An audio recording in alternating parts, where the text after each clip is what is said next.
La cultura minoica. Leyendas como la historia de Teseo y del laberinto fueron las que en la antigüedad dieron a Tucídides la impresión que el rey de Creta debió reinar sobre un imperio poderoso, poderío que hacía sentir a los soberanos del continente griego. En los años siguientes a los hallazgos de Schliemann, más de un investigador llegó a pensar que la civilización más próxima a la cultura micénica, y quizás aún el origen de esta, era preciso buscarlos en Creta. Unos 25 años después de Schliemann, Sir Arthur Evans comenzó a excavar en la costa septentrional de Creta, más exactamente en el asentamiento de la antigua Knossos. Buscaba el Palacio Real. Evans, más exactamente, no era un novato, pues ya se sabía que estaba dedicado a la búsqueda arqueológica en otros puntos de Creta y también en los Balcanes, en Italia y hasta en Laponia, península escandinava. Ahora pretendía aclarar una época más remota que la micénica, la denominada época minoica, basada en el nombre de una legendaria figura cretense, el rey Minos. La cultura de ambos períodos lleva el nombre genérico de cultura egea porque surgió junto al mar Egeo. Evans había de ampliar la historia de esta civilización en más de 5 siglos de antigüedad, motivo por el que después fue ennoblecido con el título de Lord Minos of Creta. Desde el comienzo de los trabajos de Evans se ha exhumado en Creta enorme cantidad de antigüedades minoicas, primero en Knossos, después al sur en Phaistos, en un palacio semejante descubierto por arqueólogos italianos y en muchos otros lugares de la isla, con lo que podemos reconstruir con bastante exactitud el desarrollo de la cultura minoica en un periodo de unos 1200 años. Basándose en estos ricos hallazgos, Evans dividió la época minoica en 3 grandes etapas culturales: minoico antiguo, minoico medio y minoico reciente, y subdividió cada uno de ellos en 3 períodos distintos, 1, 2 y 3. También pudo fechar los diferentes períodos con cierta precisión gracias al comercio activísimo que los comerciantes cretenses mantenían con las ciudades de Oriente. En líneas generales, cada período posee un estilo propio en el arte de la cerámica y en otras artes. La evolución más interesante comienza, construido ya el Palacio de Knossos, en el transcurso del período de transición entre el minoico antiguo y el minoico medio hacia el 2000 a.C. Los cretenses dibujaban entonces las espléndidas flores estilizadas y adornos abstractos en blanco, rojo y amarillo sobre fondo esmaltado de negro brillante, cerámica de calidad muy estimada en el extranjero, razón por la cual se la ha encontrado en las turrabas egipcias. Sin embargo, hay que llegar al fin del minoico medio para ver aparecer la técnica que ordinariamente denominamos arte minoico, dibujos naturalistas de gran viveza sobre un fondo claro, inspirados particularmente en las plantas y animales marinos. Pero hacia fines de este periodo de esplendor la situación cambió. Los palacios de Knossos y de Phaistos fueron arruinados por los disturbios y los tiempos se hicieron difíciles. En lo que los arqueólogos han llamado estilo palaciego hay algo indefinible, y convencional y frío. Knossos estaba muy apegado a la tradición de su edad de oro, pero el espíritu que constituía su base había desaparecido y la inspiración empezaba a declinar. Phaistos cayó en ruinas y la antigua avenida entre los palacios, en otro tiempo tan ancha, se angostó más y más hasta que la invadió la vegetación. Después, la catástrofe desplomóse sobre la vieja residencia del rey Minos y el palacio ya no volvió a levantarse de sus ruinas. La cultura cretense se derrumbó y fue olvidada durante más de 3 milenios, pero las ruinas de Knossos nos la devuelven con impactante realismo. A excepción de Pompeya no hay ruinas que hablen tan directamente al espíritu de un profano. El honor se debe a Evans, el restaurador de las viejas mansiones y de las pinturas murales que requedaron la vista del rey Minos y sus cortesanos.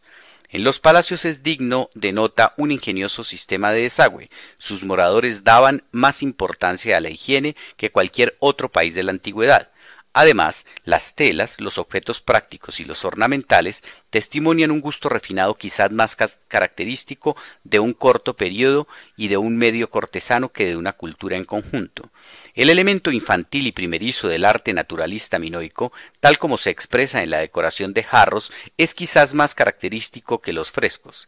Nada muestra que la mayor parte del pueblo participase de la cultura refinada de la corte. Solo después que el arqueólogo inglés Leonard Woolley publicó los resultados de sus excavaciones durante los años 20 en la antigua Al-Alá, en el norte de Siria, se comprende la importancia que adquirió el elemento oriental en la cultura minoica. Woolley encontró frescos que, por sus colores, estilo y técnica, se asemejan a los del Palacio de Knossos. La técnica de los frescos era prácticamente desconocido en estas regiones y en tan remoto periodo, mientras que las pinturas murales aparecen a menudo en Creta y desaparecen enseguida con la destrucción de los palacios. Los frescos de Al-Alá son resultado de una larga evolución y se mantienen mucho después del periodo micénico. Y aún más, el palacio del rey Harim-Lim de Al-Alá corresponde por muchos detalles al Palacio de Knossos, pero es por lo menos 2 generaciones más antiguos. No hay duda, escribe Woolley, que Creta tomó del continente asiático lo mejor de su arquitectura y de sus frescos. En el complejo descubrimiento de las excavaciones inglesas se han querido reconocer el espléndido palacio del rey Minos. Se trata de un enorme laberinto de salas y habitaciones más pequeñas, de patios abiertos y de corredores, donde los arqueólogos todavía hoy pueden perderse. La construcción comprendía, en su tiempo, varios pisos y abarca una vasta superficie. En realidad, su atribución al rey Minos solo es una hipótesis, como lo es también considerar a Minos personaje histórico. Opuesto a una opinión muy extendida entre los mejores conocedores de la región minoica, Martin Nilsson afirma: no hay nada en los monumentos minoicos que atestigue la existencia de un dios toro o de un culto dedicado al toro. Sin embargo, la importancia adquirida por el sacrificio ofrecido a este connúpeta nos parece una prueba irrefutable. El sarcófago de Agia Triada evidencia que la sangre de toro servía, en virtud de su fuerza vital, para implorar y hacer que apareciera el dios o el difunto. Los cuernos del toro no eran, pues, objeto de culto, más bien lo encuadraban. Los documentos iconográficos que evocan la religión minoica son abundantes, y sin embargo suele ser difícil interpretarlos. El culto oficial se celebraba en unos templos edificados en 3 naves, la central, la más elevada de las laterales. Muchos frescos nos muestran a la multitud reunida en torno a uno de estos edificios contemplando a un grupo de danzarines sagrados. Otros documentos puntualizan las actitudes extáticas de los fieles con los brazos extendidos en espera de una señal divina. Este culto ritual llamado al dios a la tierra explica la ausencia de la imagen del dios en el templo. En torno a los árboles y en las grutas sagradas, el culto se celebraba también sin imágenes. Antes de aventurarse a la reconstrucción de un tipo de sepulcro, hay que ser muy cauto. En efecto, aunque conozcamos a la diosa de la montaña, la del árbol, la diosa cazadora, la dueña de los animales, la diosa serpiente, la diosa madre llevando un niño en brazos, etc., debe evitarse deducir afirmaciones en el sentido de la existencia de diferentes divinidades o de manifestaciones distintas de una misma divinidad. Los periodos heládicos. Evans y sus colaboradores creyeron haber encontrado el origen de la importante cultura descubierta en el continente por Schliemann. Se ignoraba todavía quiénes la habían formado, mas para Evans estaba claro que, en primer lugar, los emigrantes procedentes de Creta la llevaron consigo y que se estableció después en forma menos refinada entre los habitantes del continente, fuesen estos antepasados de los griegos o una población primitiva no griega, quizás emparentada con los mismos cretenses. Estos exportaban al continente gran cantidad de jarros, vasos y otros objetos que los artesanos locales se esforzaban en copiar. Las pinturas cretenses cruzaron también el mar para decorar los palacios de los reyes micénicos, con frescos cuya técnica procedía de Siria. Y sin embargo, existen muchas obras del arte micénico que son completamente distintas de las encontradas en Knossos. Por tanto, las excavaciones en el continente eran indispensables para aclarar los orígenes de la cultura micénica. Hoy, después de brillantes hallazgos de los últimos años, la ciencia puede explicar muchas cosas en otro tiempo enigmáticas. Sin embargo, el trabajo de los primeros investigadores ya dio antes sus frutos, pues poco después de morir Schliemann, se pudo esbozar un excelente cuadro de la historia cultural del continente griego desde los tiempos más remotos. Las fases de la Edad de Bronce en Grecia corresponden a los períodos minoicos establecidos por Evans. La cultura del continente griego, exceptuando las islas adyacentes, fue denominada heládica. Los arqueólogos han hallado a gran profundidad abundantes vestigios culturales que se remontan a la época más arcaica, la heládica antigua, periodo que fue sin duda muy largo y tuvo gran desarrollo en diferentes terrenos. La población mantenía entonces contactos con la Troya de Schliemann. Encima de las ciudades de ese periodo han aparecido capas de ceniza y de carbón de madera, lo que demuestra que el enemigo penetró en el país y acabó con la antigua civilización. En ciertos lugares los conquistadores se establecieron en las mismas casas de sus víctimas, como por ejemplo en Orcómenos, en Grecia central. Con mayor frecuencia constituyeron nuevas ciudades en las cercanías de las antiguas. Micenas fue una de ellas. Esta migración de la fase heládica media data sin duda de 1800 a 1700 a.C. Los conquistadores invadieron el país por el norte. Es posible que formasen parte de un pueblo belicoso, el pueblo de las hachas de guerra, que apareció en numerosos puntos de Europa precisamente en esta época y sometió, entre otros países, a Dinamarca. Ya antes se había observado que los tumbas pozos de Micenas, donde Schliemann encontró sus tesoros, eran más antiguas que las fuertes tumbas de cúpula. Las leyendas griegas mencionan el advenimiento de una nueva dinastía en Micenas, y ello corresponde sin duda a este cambio en tales formas sepulcrales. En 1951, los griegos hicieron un descubrimiento sensacional justamente al pie del muro de circunvalación de Micenas. Sacando tierra para cubrir una tumba de cúpula recién restaurada, apareció una nueva serie de tumbas pozos, exactamente iguales a las de Schliemann, pero aún más antiguas, del período heládico medio. Una de las más bellas contenía el cuerpo de una niña de 2 a 3 años, una princesita, a juzgar por la riqueza de la tumba. Su amiguita aparecía enterrada a su lado en una tumba de adornos más sencillos, como convenía a una niña de más baja cuna. ¿Fue ésta sacrificada para acompañar a la hija del rey? Preferimos creer que ambas murieron de muerte natural, quizás en una de tantas epidemias que a menudo se abatían sobre las ciudades antiguas. Los reyes tradicionales de Micenas, los del último período micénico, heládico reciente, pueden situarse así en la época de los conquistadores, heládica media. Un antepasado de Agamenón vino del norte con los guerreros salvajes que aniquilaron la cultura heládica más antigua de la Edad del Bronce. ¿Quiénes eran los micenios? Los reyes tradicionales de Micenas, los que dirigieron el ataque a Troya, se hallaban culturalmente al final del tercer y último estadio de la cultura heládica, el heládico reciente. La cultura heládica media derivó en cultura micénica de la heládica reciente cuando el pueblo entró en contacto con Oriente, abriéndose ante él un horizonte internacional, y secundariamente cuando las tumbas pozas se dieron para siempre entre las tumbas de cúpula. El gusto por lo macizo y lo colosal no fue una característica esencial del heládico reciente.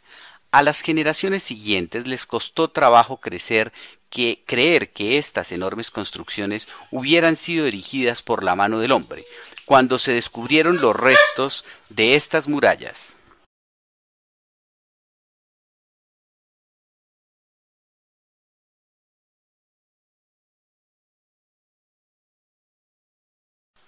Evans y sus colaboradores creyeron haber encontrado el origen de la importante cultura descubierta en el continente por Schliemann.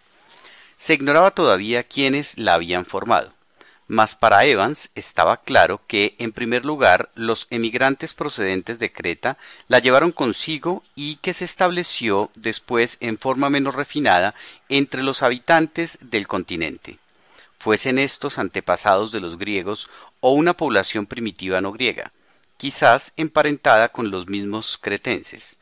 Estos exportaban al continente gran cantidad de jarros, vasos y otros objetos que los artesanos locales se esforzaban en copiar. Las pinturas cretenses cruzaron también el mar para decorar los palacios de los reyes micénicos, con frescos cuya técnica procedía de Siria. Y sin embargo, existen muchas obras del arte micénico que son completamente distintas de las encontradas en Knossos. Por tanto, las excavaciones en el continente eran indispensables para aclarar los orígenes de la cultura micénica. Hoy, después de brillantes hallazgos de los últimos años, la ciencia puede explicar muchas cosas en otro tiempo enigmáticas. Sin embargo, el trabajo de los primeros investigadores ya dio antes sus frutos, pues poco después de morir Schliemann, se pudo esbozar un excelente cuadro de la historia cultural del continente griego desde los tiempos más remotos. Las fases de la Edad de Bronce en Grecia corresponden a los períodos minoicos establecidos por Evans. La cultura del continente griego, exceptuando las islas adyacentes, fue denominada heládica. Los arqueólogos han hallado a gran profundidad abundantes vestigios culturales que se remontan a la época más arcaica, la heládica antigua, periodo que fue sin duda muy largo y tuvo gran desarrollo en diferentes terrenos. La población mantenía entonces contactos con la Troya de Schliemann. Encima de las ciudades de ese periodo han aparecido capas de ceniza y de carbón de madera, lo que demuestra que el enemigo penetró en el país y acabó con la antigua civilización. En ciertos lugares los conquistadores se establecieron en las mismas casas de sus víctimas, como por ejemplo en Orcómenos, en Grecia central. Con mayor frecuencia constituyeron nuevas ciudades en las cercanías de las antiguas. Micenas fue una de ellas. Esta migración de la fase heládica media data sin duda de 1800 a 1700 a.C. Los conquistadores invadieron el país por el norte. Es posible que formasen parte de un pueblo belicoso, el pueblo de las hachas de guerra, que apareció en numerosos puntos de Europa precisamente en esta época y sometió, entre otros países, a Dinamarca. Ya antes se había observado que los tumbas pozos de Micenas, donde Schliemann encontró sus tesoros, eran más antiguas que las fuertes tumbas de cúpula. Las leyendas griegas mencionan el advenimiento de una nueva dinastía en Micenas, y ello corresponde sin duda a este cambio en tales formas sepulcrales. En 1951, los griegos hicieron un descubrimiento sensacional justamente al pie del muro de circunvalación de Micenas. Sacando tierra para cubrir una tumba de cúpula recién restaurada, apareció una nueva serie de tumbas pozos, exactamente iguales a las de Schliemann, pero aún más antiguas, del período heládico medio. Una de las más bellas contenía el cuerpo de una niña de 2 a 3 años, una princesita, a juzgar por la riqueza de la tumba. Su amiguita aparecía enterrada a su lado en una tumba de adornos más sencillos, como convenía a una niña de más baja cuna. ¿Fue ésta sacrificada para acompañar a la hija del rey? Preferimos creer que ambas murieron de muerte natural, quizás en una de tantas epidemias que a menudo se abatían sobre las ciudades antiguas. Los reyes tradicionales de Micenas, los del último período micénico, heládico reciente, pueden situarse así en la época de los conquistadores, heládica media. Un antepasado de Agamenón vino del norte con los guerreros salvajes que aniquilaron la cultura heládica más antigua de la Edad del Bronce. ¿Quiénes eran los micenios? Los reyes tradicionales de Micenas, Los que dirigieron el ataque a Troya se hallaban culturalmente al final del tercer y último estadio de la cultura heládica, el heládico reciente. La cultura heládica media derivó en cultura micénica de la heládica reciente cuando el pueblo entró en contacto con Oriente, abriéndose ante él un horizonte internacional, y secundariamente cuando las tumbas posas sucedieron para siempre entre las tumbas de cúpula. El gusto por lo macizo y lo colosal no fue una característica esencial del heládico reciente. A las generaciones siguientes les costó trabajo creer que estas enormes construcciones hubieran sido erigidas por la mano del hombre. Cuando se descubrieron los restos de estas murallas, se creyó ver en ellos una obra de cíclopes, mitológicos monstruos gigantes con un solo ojo en mitad de la frente, pero las murallas citadas son elementos poco originales de esta civilización. Las fortificaciones de Micenas y Tirinto fueron edificadas sobre todo hacia finales del período micénico, el heládico reciente segundo. Cuando los reyes temían invasiones extranjeras, en Pilos no hay muralla antigua, ni ninguna. Del mismo período datan también las tumbas gigantescas de cúpula, las mayores construcciones de bóveda que hay en el mundo. Un milenio más tarde se edificará el Panteón de Roma de acuerdo con este modelo. Situémonos ahora al momento del heládico reciente y tratemos de identificar a estos hombres en relación a los del heládico medio, a los cretenses y a los griegos de la época clásica. Los argumentos que expondremos resuelven al mismo tiempo estas tres interrogantes. Pues el uso del megarón, la construcción de Acrópolis, el idioma griego, la mitología religiosa, la descentralización política y hasta la ocurrencia de desecar pantanos en ciertas zonas los distinguen de los primitivos cretenses, a la vez que los delatan como ascendientes directos de los griegos clásicos. Sobre un promontorio destacado edificaban la Acrópolis o ciudadela, que fungía a la vez de palacio y templo. Mejor dicho, el dios tutelar del reino tenía su sede en casa del soberano. La epopeya homérica nos muestra que el rey era a la vez sumo sacerdote y su domicilio la sede del culto oficial.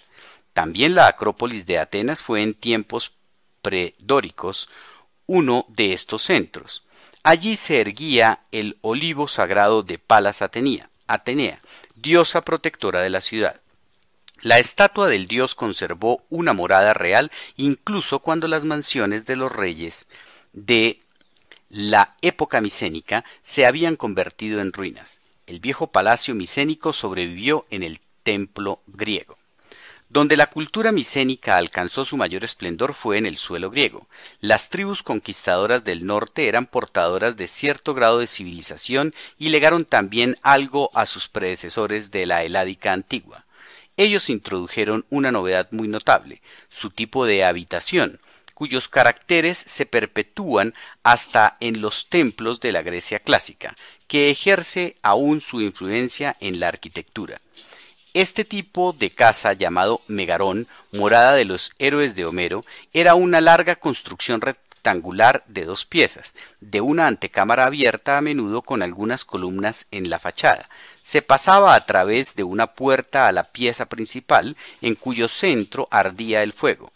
En torno al hogar, el techo solía estar sostenido por columnas. No existían otras entradas ni piezas laterales.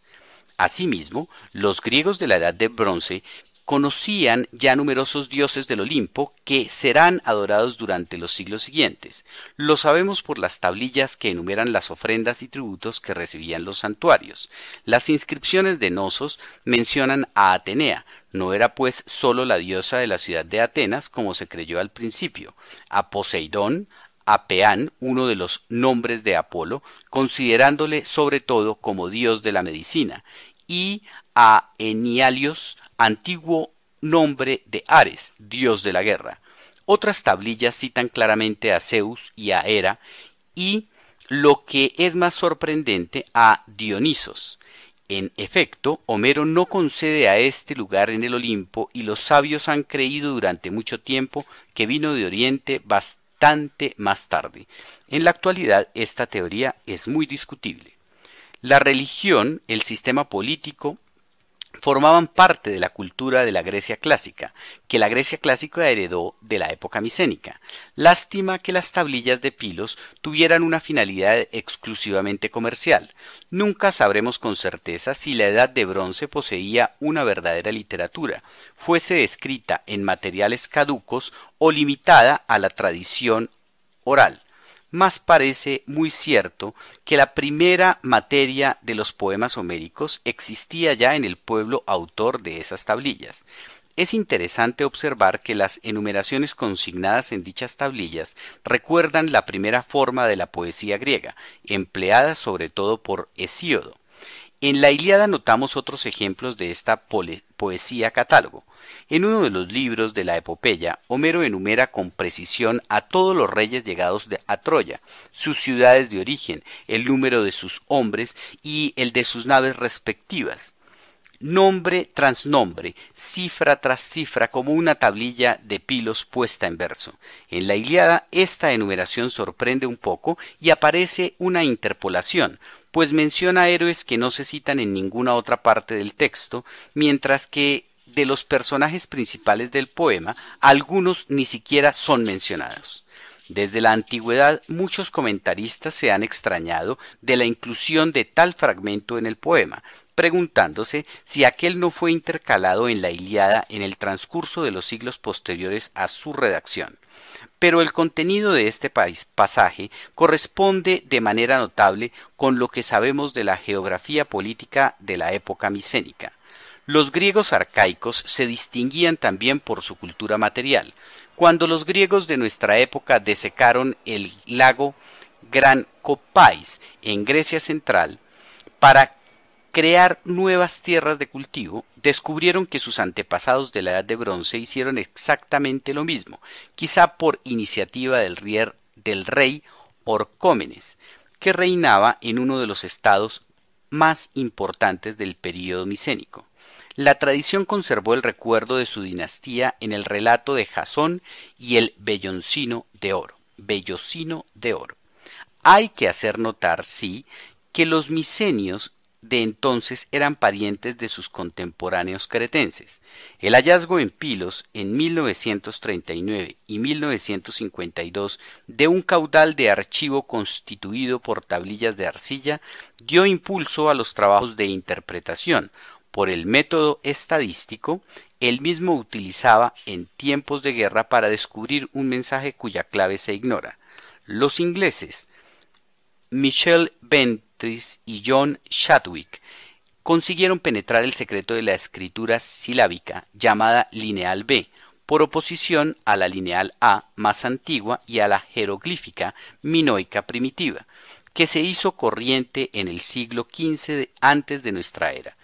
Estos investigadores ingleses comprobaron con asombro que el lenguaje de estas inscripciones es el griego, incrusta un griego bastante familiar a quien conozca la lengua de Platón y Homero, y lo mismo ocurre con las tablillas de Nosos que datan del último periodo del Palacio, es decir, de 1400 a.C.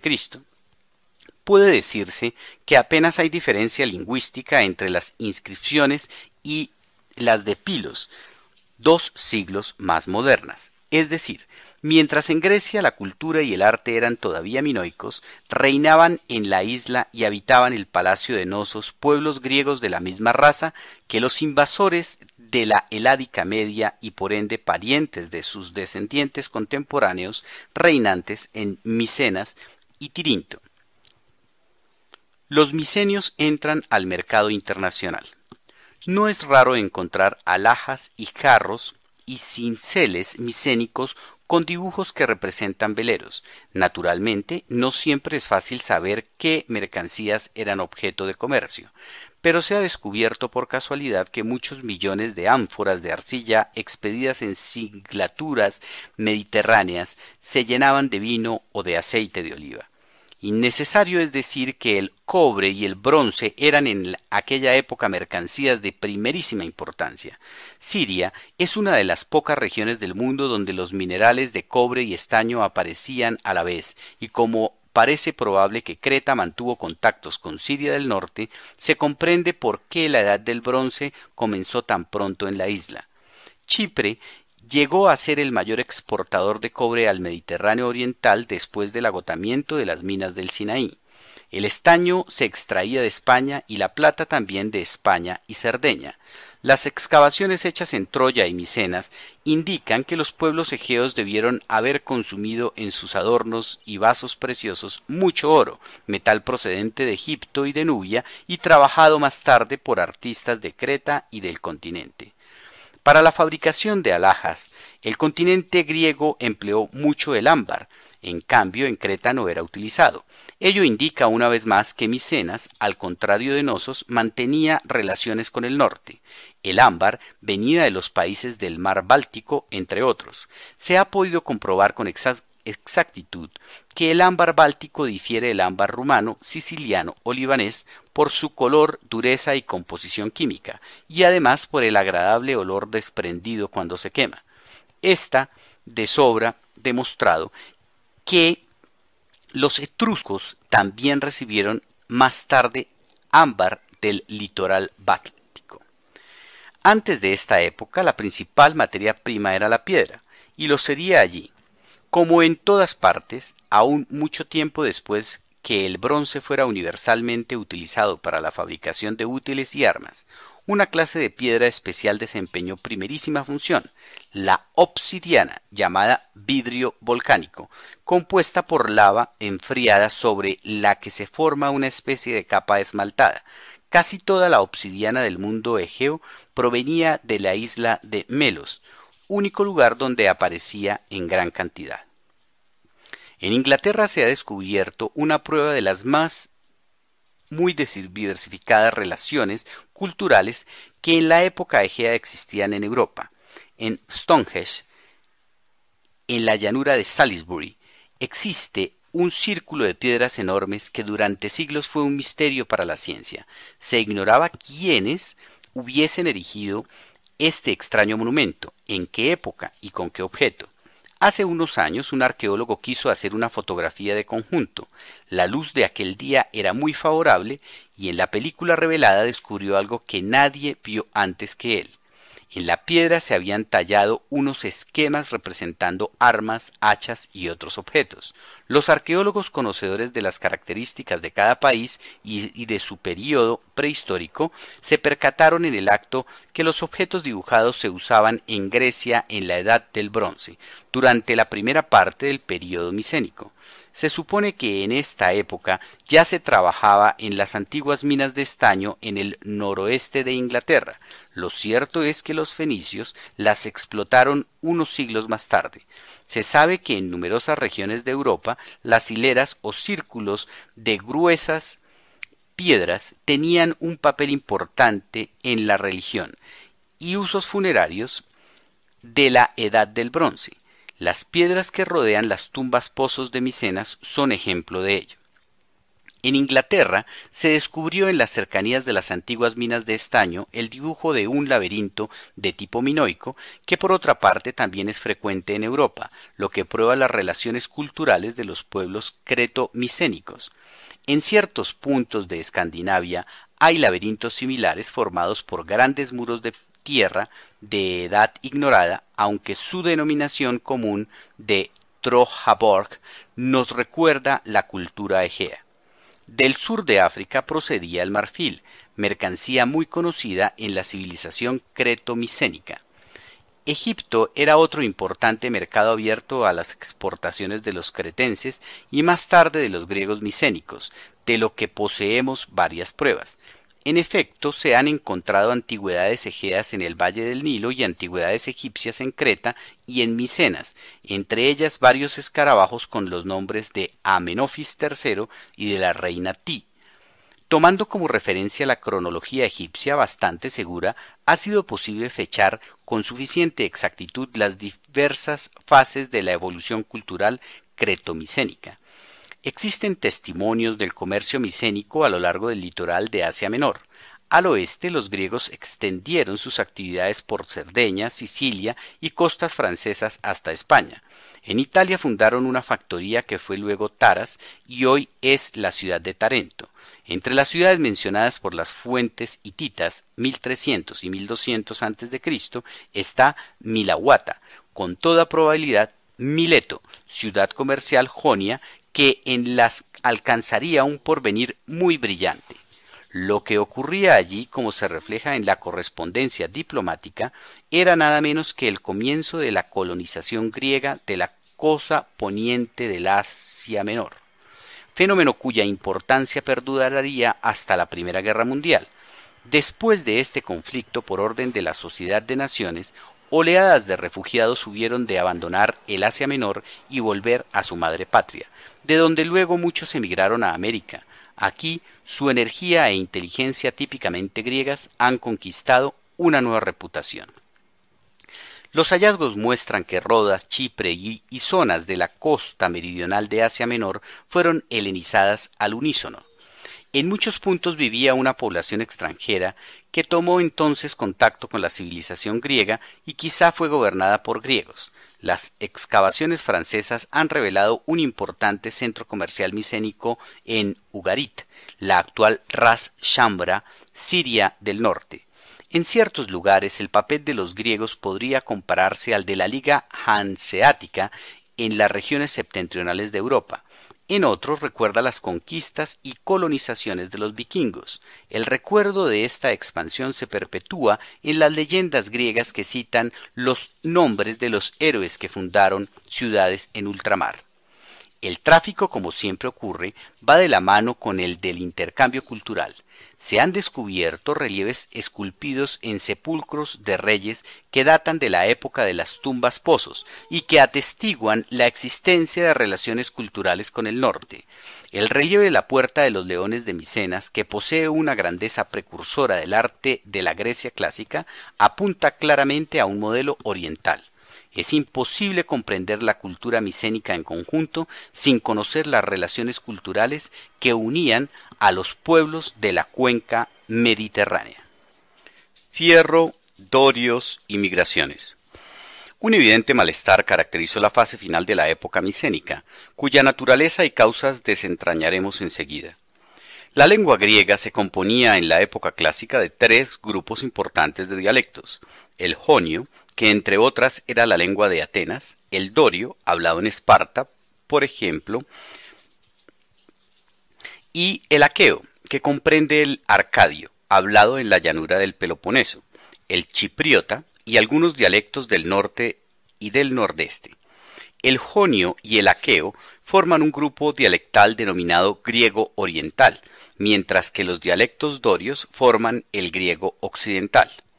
Homero llama aqueos a los griegos que asediaron a Troya, y la interpretación de las tablillas de Micenas ha reforzado la teoría que los micenios se daban a sí mismos el nombre de aqueos y a su territorio el de Acaya. Sin embargo, el lenguaje de esas mismas tablillas de Micenas es muy parecido al aqueo y con ciertas semejanzas con el jonio, pero se asemeja muy poco al griego occidental. Podemos pues concluir que los jonios tenían relaciones amigables con los aqueos y que aunque éstos daban carácter a Micenas, en realidad no formaban un pueblo homogéneo. Seguramente algunas tribus griegas se introdujeron en este país durante la época micénica y en el curso de la penetración se tundieron con los habitantes del Gran Reino. Una de estas tribus eran los danaos, famosos por sus ataques contra Egipto. Mientras el reino micénico fue lo bastante fuerte, desde el punto de vista militar y cultural, para contener la inmigración y asimilar a los recién llegados, este oleaje humano siguió acrecentándose. Siendo además una de las 4 potencias de su tiempo, le convenía a Micenas usar una cierta dosis de laissez faire. Mientras los reyesuelos vecinos peleaban, la gente del rey de Micenas, quizá parientes suyos, pescaban al río revuelto y se enseñoreaban de algunos territorios. El rey de Micenas apenas prestaba atención a tal estado de cosas. Los hititas colindantes, y en parte señores de las colonias jónicas del Asia Menor, tenían a estas por vecinas virtualmente molestas, situación que nos recuerda la de Siria en tiempos de el Amarna. Sus reyes apelaron muchas veces a la autoridad del rey micénico sin éxito alguno. Pero ningún estado debe abrirse tanto que pierda su consistencia. No digo que esto haya sucedido, lo prueba el ardor épico que según la tradición homérica desplegó el ejército de Agamenón en Troya, pocas décadas antes de ser desmantelado. Las tradiciones homéricas son bastante confiables. Sitúan, por ejemplo, la caída de Troya en 1183 a.C., año que corresponde fielmente con los descubrimientos de la arqueología moderna. Hasta los nombres que dan a esa ciudad y a uno de sus príncipes parecen estar corroborados por la documentación hitita.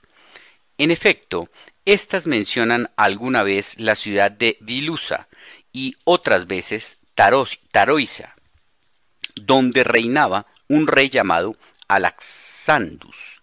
Quizás ambos nombres sean la misma ciudad, la Troya que los griegos llamaban también Ilión.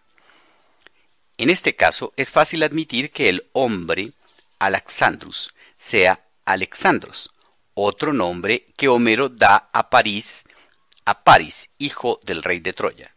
Sin embargo, es posible que no se trate aquí de la misma persona, sino, acaso, de un apellido tradicional en una dinastía troyana. Los investigadores han removido bastantes los archivos atusas en busca de otros nombres en consonancia homérica, pero los resultados son inseguros.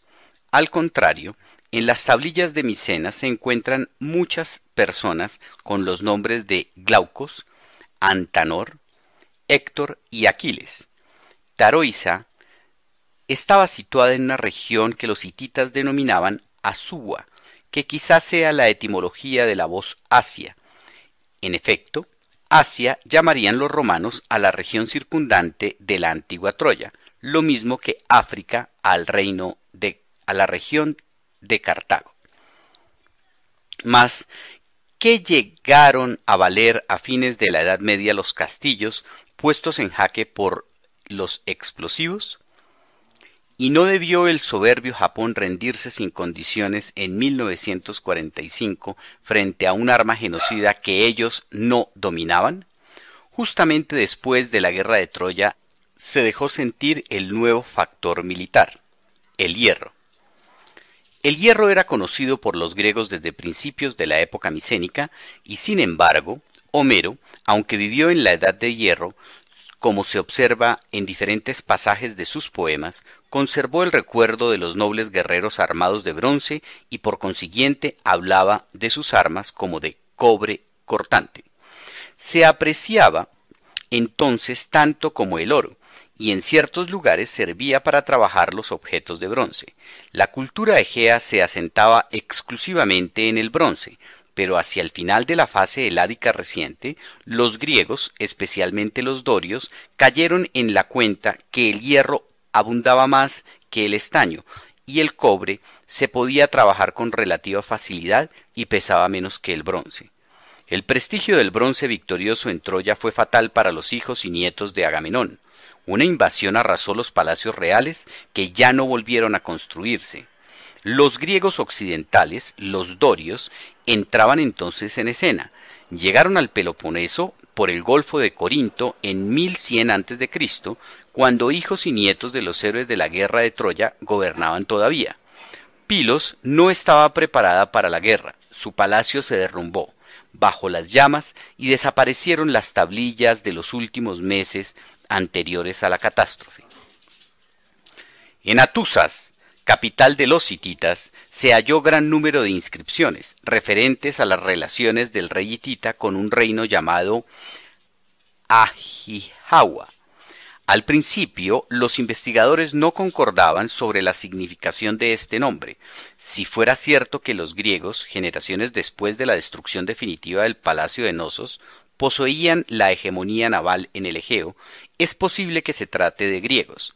El rey de los hititas, tan altivo siempre, llamaba hermano al rey de Ahijawa, como hacía con los soberanos egipcios y babilonios, lo que hace creer que Ajijawa no habrá sido una pequeña ciudad griega independiente del Asia Menor, sino acaso una dependencia ultramarina del gran reino de Micenas, detalle que calza con el relato homérico, que describe al rey de Micenas como el soberano más poderoso y a otros jefes como sus vasallos. Los gruesos muros de las fortalezas micénicas pudieron proteger al reino. Tirinto no tuvo mejor suerte. La leyenda nos dice que el último rey de Micenas, la Dorada, Orestes, hijo de Agamenón, tan conocido por las tragedias griegas clásicas, tuvo que huir a Arcadia, al interior del Peloponeso. De todos los grandes núcleos micénicos, sólo Atenas fue respetada por la invasión. Los últimos supervivientes de la dinastía de Néstor se refugiaron en la ciudad y pronto formaron parte de la más alta nobleza ateniense. Los dorios, emparentados con los griegos orientales, sometieron al Peloponeso y se establecieron como dueños en la península, con lo que las ciudades micénicas perdieron toda su importancia y el centro de gravedad del país se desplazó a otros lugares.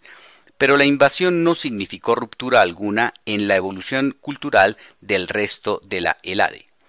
La invasión doria del Peloponeso y la huida fuera de los países micénicos no forman más que un episodio de ese poderoso movimiento del micénico reciente que se llama la migración egea. La historia de Egipto nos cuenta cómo la marea de esta migración azotó también al delta del Nilo y cómo dos faraones pudieron resistir a duras penas. Las islas estaban revueltas, dice una fuente egipcia, y entre otras tribus, la Aquiwasta, las aqueas, vinieron a saquear Egipto y conquistar el país. Esta impetuosa marejada hizo desaparecer al imperio hitita y tribus frigias penetraron hasta el corazón del Asia Menor. Algunos investigadores creen que los etruscos también participaron en esta migración.